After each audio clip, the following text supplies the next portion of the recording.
Hello, everyone. This is Tom Fox. Welcome back for a live edition of the award-winning Everything Compliance. We have the full gang today: Jonathan Armstrong, Jonathan Marks, Professor Karen Woody, Jay Rosen, and Matt Kelly. Guys, we're going to have a great show today. I hope you brought your A game. We're going to start, as usual, with Mr. Armstrong. We will then transition to Mr. Kelly, Ms. Woody, Jay Marks, Esquire, near Esquire, and we'll Jay Rosen batting fifth today. Same order for shout outs and rants. So, Mr. Armstrong, the head of the SFO, continues to make waves literally all the way to Texas. What did he talk about this week? Yeah, so it's the first speech from the new head of the SFOs, Nick F. Grave, and one or two podcasts ago, we talked about his early few months in the job, and this week he made his first public speech. And I think one of the predictions that I made in the last podcast when we talked about it was it might be a sort of old-fashioned coppering was the way out of the SFO's crisis. So that is old fashioned police law enforcement techniques. And certainly the speech seems to suggest that. He says he has, quote, a visceral reaction to criminality. And he has some pretty interesting ideas, I think. The trend that I saw last time round toward more dawn raids, he says, is actually what he's intending. And he's almost prepared for cases to fail earlier because he likes the old fashioned coppering thing of getting people out of their houses early in the morning, taking them down to a police station and seeing the whites of their eyes and seeing if he can judge their criminality from meeting with them face to face. So he acknowledged that he does take over the SFO at a time of some turmoil, but says that basically the SFO has made money through its enforcement actions. They've netted more than £1 billion for the UK Treasury in the last 5 years, and a return on investment of more than 317%. So that's a pretty good ROI, I think, on any regulator's pocketbook. He's saying it's okay to fail if they bring cases before juries, and juries are effectively entitled to let people walk free away from court. But a prosecutor's job is to present the case to the jury and make sure that it stacks up. He said that time is a challenge with a lot of bribery cases. And I think a number of podcasts ago, Tom, maybe even a couple of years ago, I think we talked about a concept that you had about bribery often being viewed through the rear view mirror, that actions today get investigated in 4 years' time and maybe prosecuted in six. And he's conscious of those type of issues as well, I think.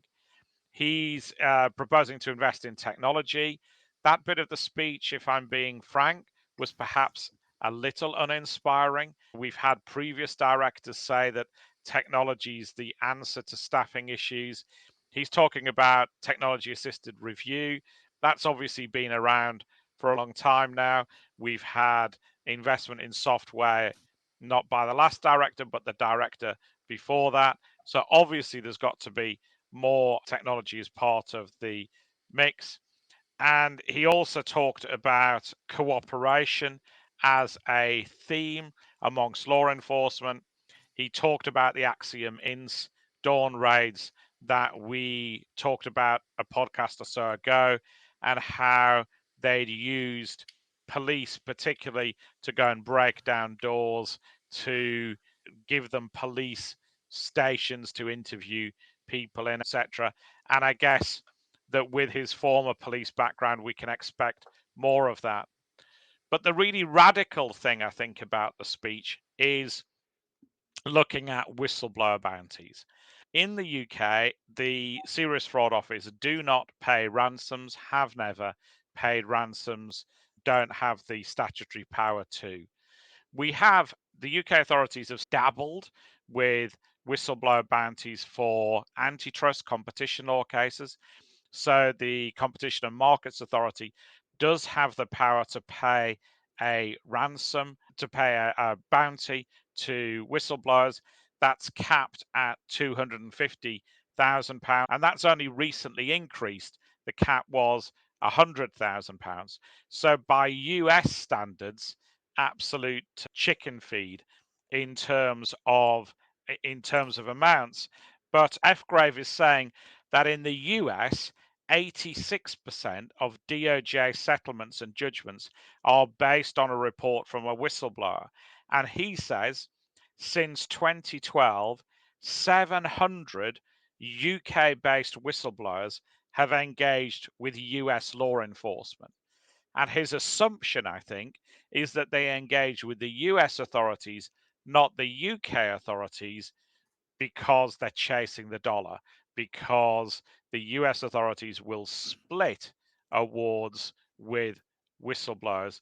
And presumably, part of the picture is also that US law firms are geared up to assisting whistleblowers come to justice and share the rewards. So I think that's a pretty radical proposal. And I think it leads to more questions than answers. I've reached out to his office to see if we can get some sort of numbers on that. Are we going for a CMA type scheme that would be capped at, let's say, £250,000? Or are we going for a percentage scheme like the US has, which might mean much bigger numbers, particularly if we're talking about investigations of the size of Rolls-Royce or Airbus, for example. But I haven't got a reply. They've said that what's in the speech is all that the director is saying at this stage. So it's very early stage for that proposal, but I think possibly a radical change in thinking amidst all the other stuff that's somewhat more conventional. But obviously, I think some of our esteemed panel have followed whistleblower awards in the US. It'd be really interesting to see if anyone else has any thoughts on that. Matt, you got something for us? I do not have follow-up thoughts about that specifically, but Jonathan Armstrong, I just wanted to give two cheers to Mr. F. Grave for what you had talked about there. He was saying it's okay to fail. It's okay to take a case to a jury. And then if the jury doesn't take up a conviction, so be it. It reminded me a lot of the book from a few years ago by Jesse Eisinger, the Chicken Shit Club. I apologize to all of our readers or listeners because I know that this podcast is a family program. But nonetheless, Mr. Eisinger brought up a very good point that prosecutors should not be afraid to take strong cases they believe they have to a jury and try and hold companies accountable. If they fail, okay. But if you're going to be chicken shit about ever trying a case in court, then you got problems. It's nice to see the FSSFO gets it, and they might hopefully be a bit more emboldened along those lines. That's good to hear. Jonathan, let me pick up on some of your points on the bounty. It almost sounded like encouraging or incentivizing UK whistleblowers to circumvent UK law by going to the United States for an increased bounty, where that information would go back to the Serious Fraud Office through regular DOJ SFO channels. Did I get that part? I'm not sure. I think he's trying to keep it local, and I think he's trying to at least float the idea that the SFO should be allowed to pay bounties.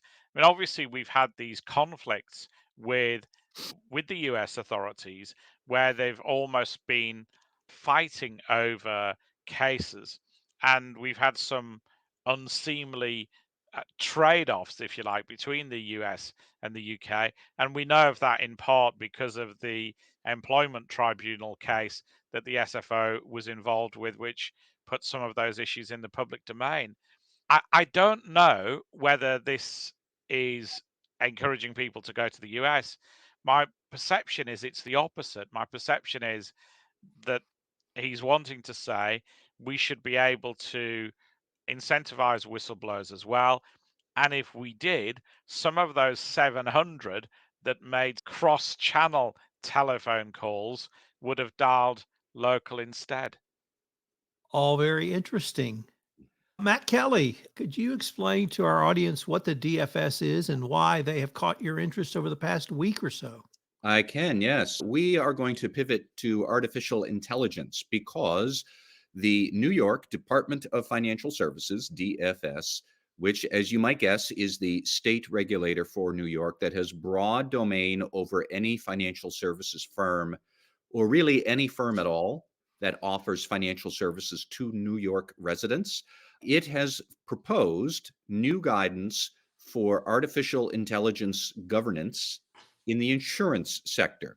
And for everybody who is not in New York or not in the insurance business, wondering why are we talking about this, bear with me because DFS has actually put forth some really good, thoughtful proposals about how, in this case, insurance firms, but really any business, they would do well to look at these guidelines about how you would manage the adoption of AI in your enterprise. Exactly what their final rules for insurance might look like, we don't yet know. How vigorously will they enforce those final rules whenever they are adopted? We don't know. But even at this preliminary stage, I would advise any compliance officer worried about AI, regardless of where you are, regardless of your industry, go and take a look at what DFS has proposed here because there's a lot of good sense in it. Now, I'll just give you a couple of examples. First, the proposed rules talk a lot about how you would document your use of AI at your company. For example, a description of how you identify operational, financial, and compliance risks associated with AI and the internal controls you have, ahem, that are intended to mitigate those risks. An up-to-date inventory of all the AI that your company is either using right now or is under development or that you have recently retired. A description of how the AI works, including any external data that the AI is sucking in to do its large language learning thing, which we humans can no longer understand. A description of how you monitor the AI usage and performance. So that's something that every company should already be doing. And frankly, you should be doing it for all of your IT. One thing that struck me is if we took all of what I just said and substituted ERP software for AI, if you couldn't do all of that for your ERP software systems, your external audit firm would fail you faster than my 11th grade chemistry teacher flunked me, which was pretty immediate, by the way. So there's a lot of it is just good common sense governance about how are we going to integrate this new tech into our systems. Now, it could have been cloud computing 10 years ago, could have been social media 15 years ago. It's AI right now, but there's just good practices there. I'll give you a few more that are more about what are the actual internal controls you are allegedly implementing to govern your AI. You would have to talk about how you assess the accuracy and completeness of your AI documentation, how you're actually being sure that you're adhering to all of these standards you say that you have. What is the process to evaluate the controls that you've established, to evaluate your monitoring controls over AI? How do you assess potential biases in the data that could result in some sort of unfair discrimination? This, by the way, is why I think DFS picked on insurance first, because think of the huge troves of personal data that they collect on people to be able to set premiums. And what are the biases that might be introduced where certain groups are discriminated against, perhaps even by accident? Perhaps the AI just learns in ways we didn't anticipate to be biased, which is a thing. We have talked about it, I think, on this podcast before, but that has happened. So there's an awful lot there. And Tom, if I could go down a small side road, we even also recently had a very instructive enforcement action from the Federal Trade Commission against the big pharmaceutical chain here in the US, Rite Aid. Rite Aid was experimenting with facial recognition technology in its stores not long ago in the 2010s. to be able to identify people coming into the stores. Are they potential shoplifters? By comparing the images of customers as they go into the store with a database Rite Aid had built of supposedly known shoplifters. If there was a match, the employee would get an alert on their phone to do something, observe the customer, tell the customer to leave, call the cops.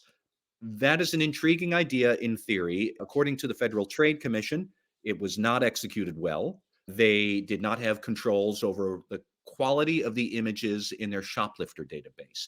They did not have processes in place to study the risks of false positives, where Rite Aid is flagging customers as shoplifters when in fact they were not shoplifters.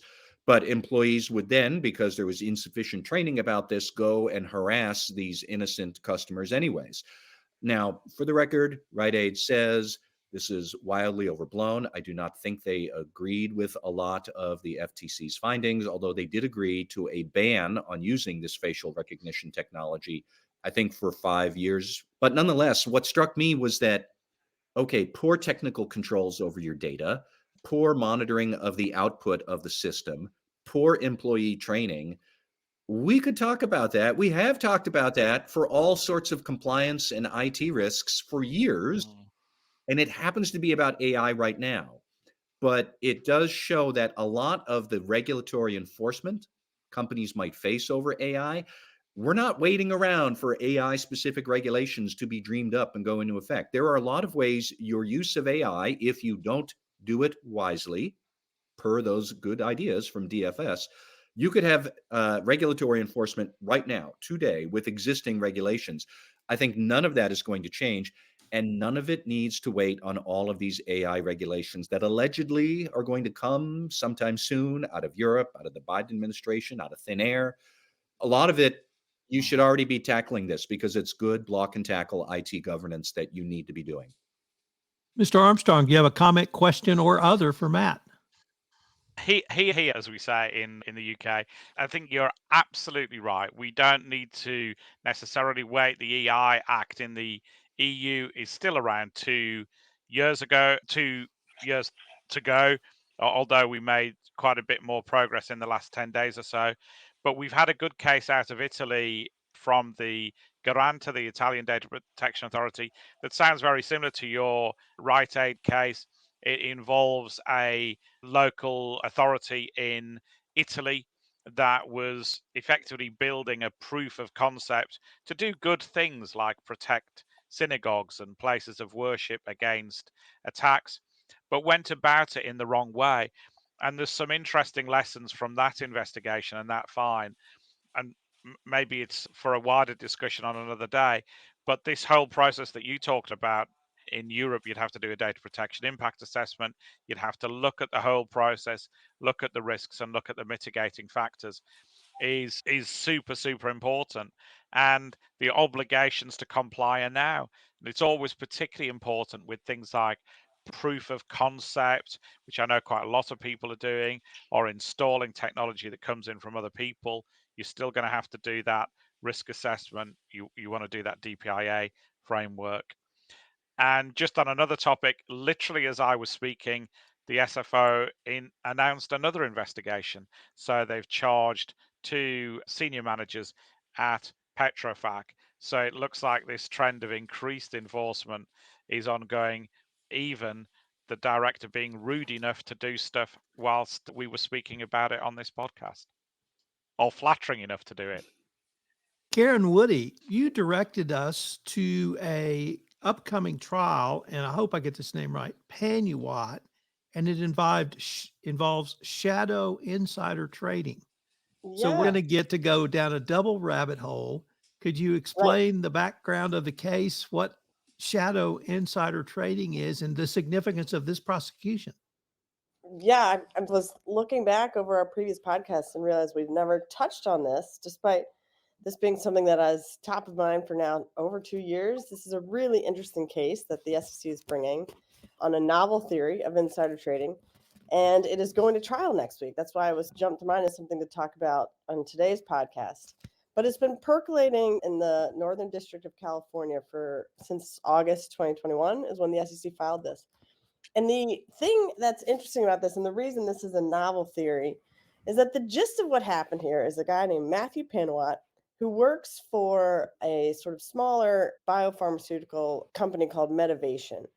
And he learns in the course of his employment that Medivation is in talks to be bought out by Pfizer. And with that information, which granted would have been probably material non-public information, he should not trade in his own stock about that. That's a pretty standard classical insider trading theory. You are an insider. You cannot trade when you learn things about what will change the value of your own stock of the company you work for. But Matthew is savvy, and what he does is he trades in Insight, and Insight is a similar company to Medivation. So it's seen as a peer-ish company in this sort of smaller space of, like I said, biopharmaceutical research and development type companies. And so he ends up making about $107,000, something like that, because he puts two and two together and thinks, hey, if Pfizer's about to buy us, Insight is very similarly situated, either because of just the news of Pfizer buying us or the fact that there might be a suitor for Insight. Whatever his reasons are, he buys in a different company. And like I said, that ends up earning him a significant windfall. I think it's $100,000. So as you can imagine, just by those facts, this is a really fascinating case because he has no information at all about Insight. He only knows information about his own company. And so everyone is a little bit baffled how the SEC is going after this guy for doing this thing. But the SEC's theory is, hey, listen, you got MNPI, which is material non-public information. You breached a duty, and the duty he breached was that he had signed an employment agreement that said he would not trade based on any information he receives in his employment in any company. It doesn't even say in peer companies or anything. It has a really blanket, broad statement in the employment manual about how he's not supposed to trade in anything based on information he learns from his firm. And so the breach of duty the SEC is claiming here in order to bring what's on a case under the misappropriation theory. You've breached some sort of duty and you've made money in a trade as a result of that breach of duty. That theory already is about 30 years old. That came about in the O'Hagan case in the mid 90s. And so it was a new thing. We used to only have this classical understanding of insider trading, which is you as the insider in a company should not be trading based on information. So it was an insider idea of just that's what you cannot trade in. Misappropriation theory expanded that to a broader sort of idea of something about another company, and in breach of the source of the information, a duty to that source of information, that is sufficient to find insider trading liability. This is that tweaked a tiny bit. So there is potentially this breach.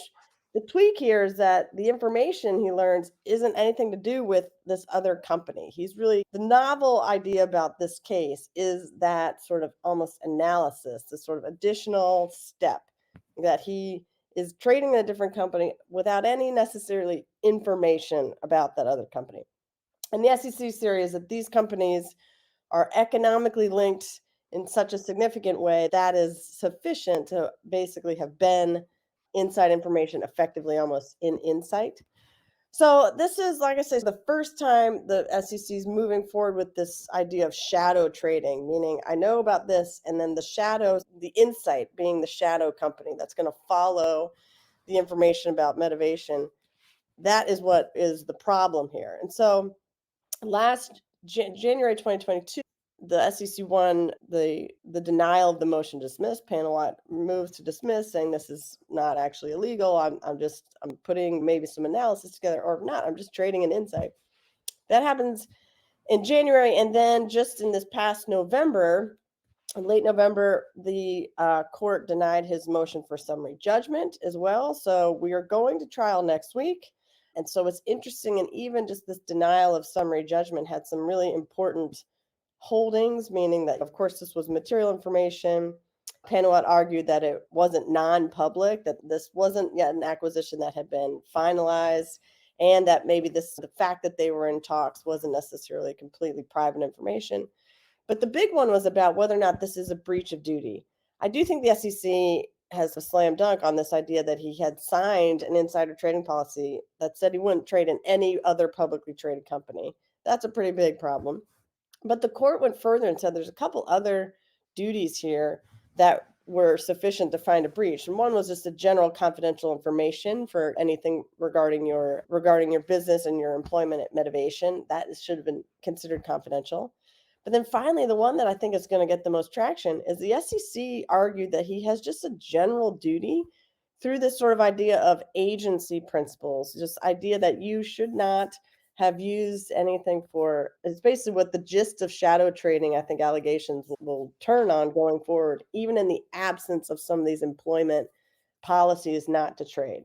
And that's really, I think, what's going to be the importance of this case. The fact that there's an employment agreement saying you cannot trade, right there you have a violation of an employment agreement. So that's in itself maybe enough to show a breach of duty. But imagine if there had not been that employment agreement. That's the angle I think that's going to be novel, and that the SEC is going to try to keep pushing on to say, no, just in general, you cannot do shadow trading because you're putting two and two together about things that could affect another company. And so you could imagine the slippery slope of this is could seem a little drastic to those who are analysts or people in this space that are like, I thought that was actually completely kosher up until now. And then you have the other side of it, which is, no, this is open shut. Someone is using inside information for their own gain. You could have a more ideologue who thinks this is just should be illegal. And this is fine for the SEC to take this, even if it's, again, maybe pushing the current theory of insider trading a step further. That's something we're okay with. That's what I'm focusing on. And I think we should all be looking at next week, because it could really alter the landscape for insider trading liability going forward. Karen, it seems to me that last prong, creating a agency relationship, is moving very close to a blanket honest services for the entire company workforce. Am I hearing that right, or am I just too tied into my Enron thinking? No, you're not wrong. I imagine you and Skilling have had some beers over this concept of honest services, but I think I think that's why I was like, this could be a pretty broad sweep. I will say, speaking of Enron and honest services, this is moving forward under a 10b-5. So the SEC's probably pushing this one. The DOJ in a criminal context could bring this in the same manner, but they also could use securities fraud, which is 18 USC 1348, which is the same concept of insider trading. And that's just any that's just any intent to deceive related to a trade in the security. So that obviously the distinction there is you have the SEC on one hand, who's moving in a civil fashion, versus DOJ in a criminal fashion. That's a pretty significant difference. But there are avenues to get to that place anyway, I guess is what you're saying. But yeah, I think this idea that this agency duty writ large, even in the absence of a signed agreement not to trade, just that you should not be using anything you learn in your capacity in employment to trade in other companies that are not necessarily, that's not what the information is about, is, I think, is a stretch. I read several client alerts on this, and one of the commentaries was, how do you train based on this? Do you tell your employees, sorry, you can't trade in like-minded industries anymore? How far, and then how do you regulate that? Are employees required to self-report purchases of stock in a public company? It's interesting. I know there's a lot of commentary out there about what sweatshirt I'm wearing. But what's funny is I presented a paper at Michigan State Law Review, which is why they gave me the sweatshirt, about exactly this. And my thought was we expand maybe 10b5-1 plans to cover more of an industry-wide prohibition, or have different types of options of windows when you can trade, based on what apparently also is going to be swept in for being considered insider trading based on information within your firm. Meaning, if I can only trade in Medivation because I'm a Medivation employee based on my 10b5-1 plan, then what should be added to that 10b5-1 plan is anything else the SEC is going to come after me for that's considered using that information as well. So insight should be, only trades in insight should be also be done pursuant to a 10b5-1 plan, even though I don't work in insight. So something like that was a thought I had of just maybe everything is completely off the table in terms of what you're trading on. If you think there is any use of this inside information in the other trades. Mr. Marks, you have a question or comment? I guess my comment is it goes material inside information. Who else would have that information other than him? So Matt and I were having sort of a background conversation. I think I'm on the side of the SEC with this one. So I'm not speaking for Matt at all. I would never do that, but it just appears to me that I think fundamental logic would tell you that it's just not right. That's fair. I don't disagree with that, but the only but on that is that there's a lot of insider trading law that is, I think, maybe fundamentally not right, but still is legal for various reasons. Like the law around insider trading is bananas. And so I think we could probably, maybe a lot of us agree that, yeah, we should probably tamp this down. But so far, this is something that might have been considered legitimate trading. So Well, that's the only thing I think. But can we start with the House and the Senate? Yes. Thank Yeah, we you. should start there. Let's start there first, and then we can go into whether this is an expansion of 10b5 or not. Fair. Mr. Marks, that seems like a very good way to transition over to you. What do you have for us today? I'm an angry bear today because you asked me to talk about FirstEnergy. It's going to be my rant anyway. When are people going to learn? It's the same set of facts, wash, rinse, and repeat for most organizations that put themselves in this particular kerfuffle. It's lack of governance, lack of controls, poor compliance program, lack of oversight. Let's just keep going. It's just pathetic. The fact that they let this go on and it was caught, which I when I read this, I had to stop for 1 second because it almost appeared to me, and please, everybody here correct me, that is they were using the regulatory body as a control. These are good things to happen. We should let these things happen. I'm like, in nowhere ever, if you look at in the 3 lines of defense or whatever lines of defense that you would want to throw up there, would you absolutely use a regulatory body or an external auditor or anything like that as a control? So I was apoplectic when I read this. I'm even more apoplectic when I think about it and going through this fact pattern, because my whole thing is, okay, what could we have done better? Governance, poor. Oversight, poor. Related to governance, risk management, obviously poor. Controls, poor. Compliance, poor. Can we keep going? It's the same thing. I think that they should just hammer these people, and they have hammered them. And I number one, I think it's embarrassing. But number two is it should be a wake-up call for everybody out there that this is not rocket science. There are fundamental tenets and elements of a good compliance program. They've been listed by many, including our folks in various guidance papers that have been issued, and people like us that espouse about it all the time. I just don't understand. I really don't understand. The $230 million fine is probably a drop in the bucket for them, but I can't wait to see what comes out of this. I just can't, because it's just to me, it's just an elementary breakdown of things that fundamentally should have just been there. We had a major federal prosecution on this, and now we're going to have a state prosecution on this. The fallout, I hope, is that compliance professionals will start to look U.S. domestic and use those same rigor around controls that you've articulated when they do things domestically. Maybe not, but I think you're right. More will be revealed, Jonathan. Yeah, like for example, reform around lobbying and campaign finance. If somebody has control over that, if they have control over cash and they can make those types of cash disbursements for whatever they are, that to me, there's risk around that. I don't get it. So that means somewhere, somehow, I would love to see their risk assessment and see where this falls on there, even if it actually even appears on there.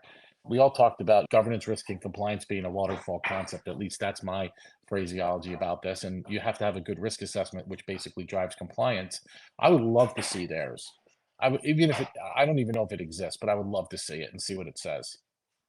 With that, we're going to go across the country to Jay Rosen. Jay, what do you have for us today? Jay, you're Earlier this morning, I was looking at the FCPA enforcement actions that had occurred over the last 10 years from 2014 to 2023. And from my old investment banking days, we always like to have this hockey stick that things were growing, revenue was growing, and everything's great. If you look at 2019 to the present, you've got this inverted hockey stick and things aren't growing and things are becoming less and less apparent. Since 2019, the trend in FCPA is going the wrong way. Many of us pundits thought that when the new administration came in, we'd have more enforcement as opposed to less. What's changed over those past couple of years is an increased use of data analytics. And recently, the DOJ has continued to say that they want to put more emphasis on self-reporting. So exactly how does this work and how can companies benefit from this?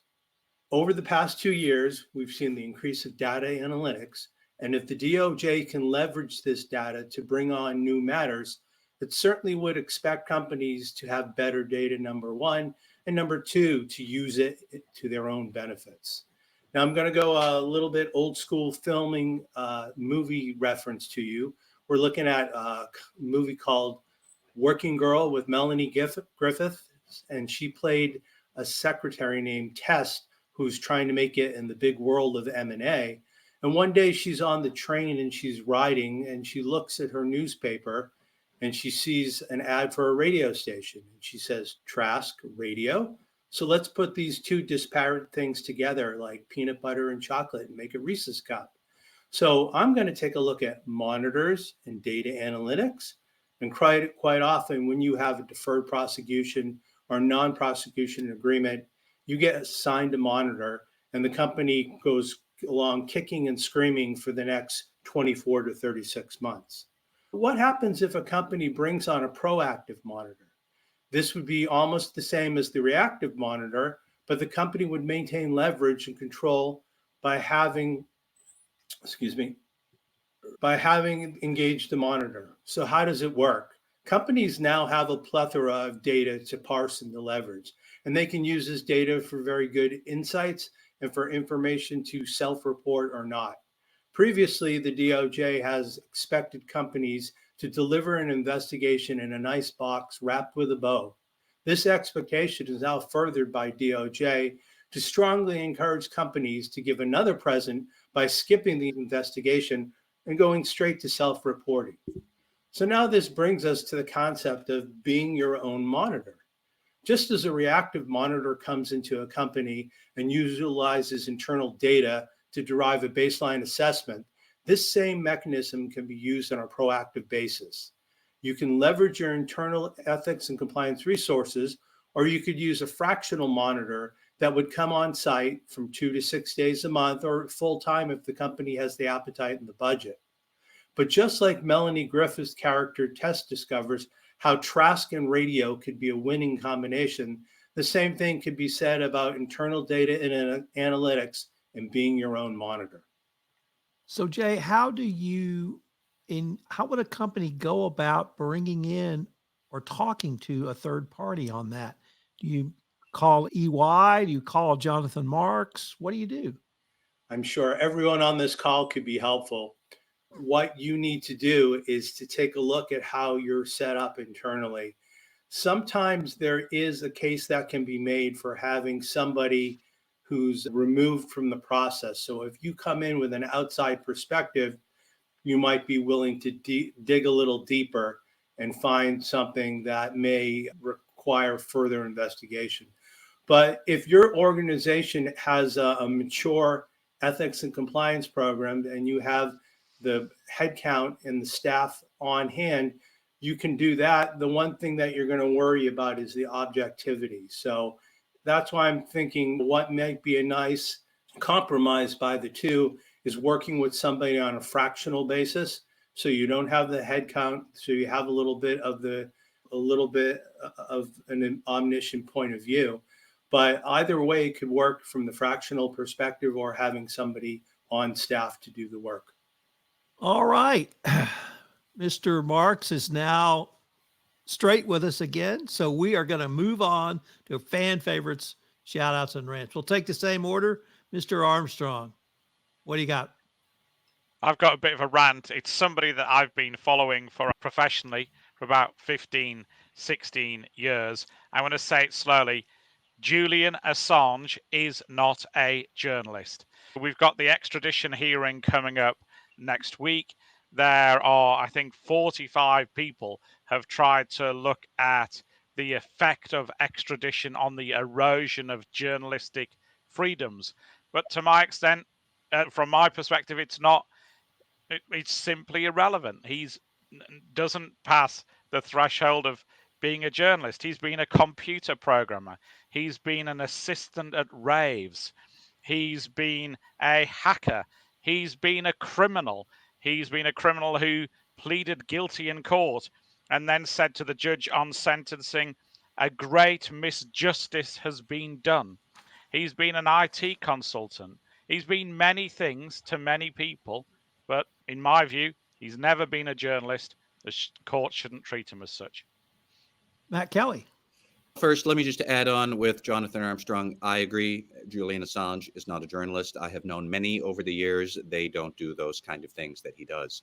But Tom, I was originally going to rant about any number of things going on in Washington here, but I think ethics and compliance and anti-corruption people would be remiss if we did not stop instead and I suppose rant about the death of Alexei Navalny, which was announced this morning.